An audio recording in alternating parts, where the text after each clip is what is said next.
See, we must understand Mandavi River has been under siege right from 2014 onwards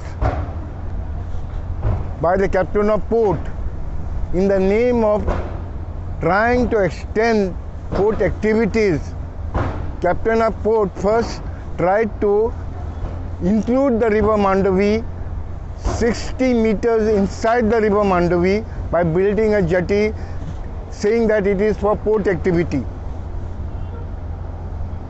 After completing this project in 2014, where 60 meters intrusion has taken place in the Mandavi river, the captain of port decided to build a terminal building in the river again, making use that already the jetty exists.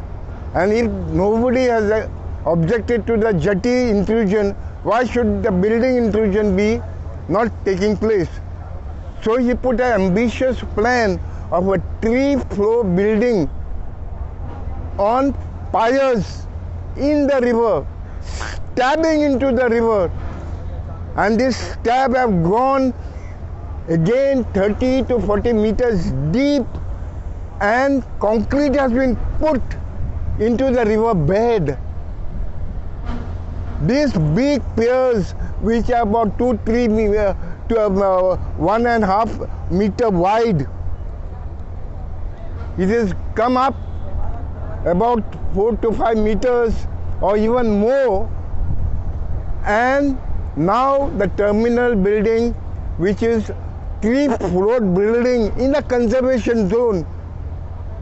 Supreme Court has already said in the conservation zone, heritage zone, you cannot build. But the captain of port is assuming that in the river he can do whatever he wants.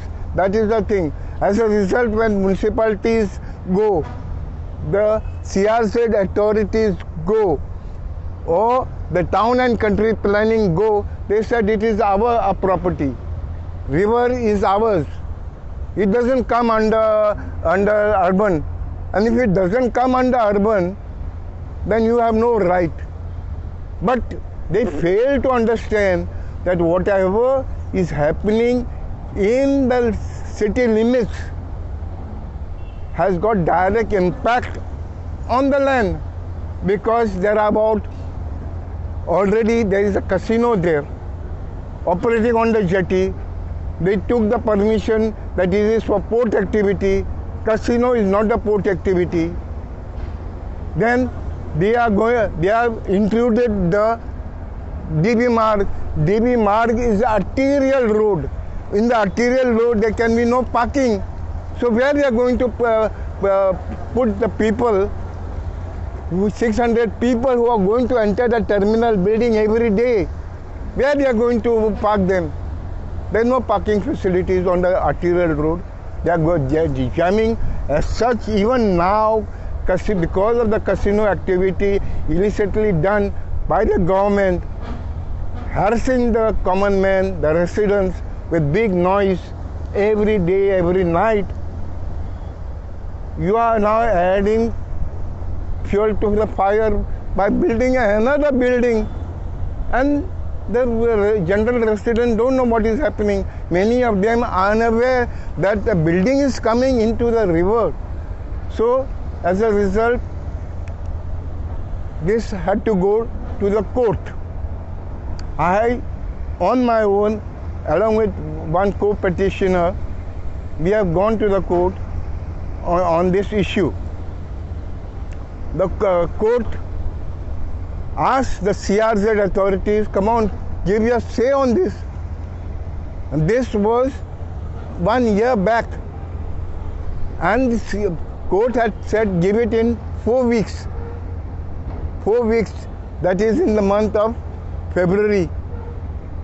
Now it has become more than a year, and they are just thinking that everything is hunky-dory because nobody is going to make noise about it. And since it was implicitly said that if this activity still continues to go back to the court and the given direction that merits of this technical merits, the damage to biodiversity, damage to health, damage to the various aspects, because all the sewage, garbage all enter into the river. This will be looked into at a hearing stage. At the moment, stopped. It is stopped. So good. So far, so good. So on that, the petition was.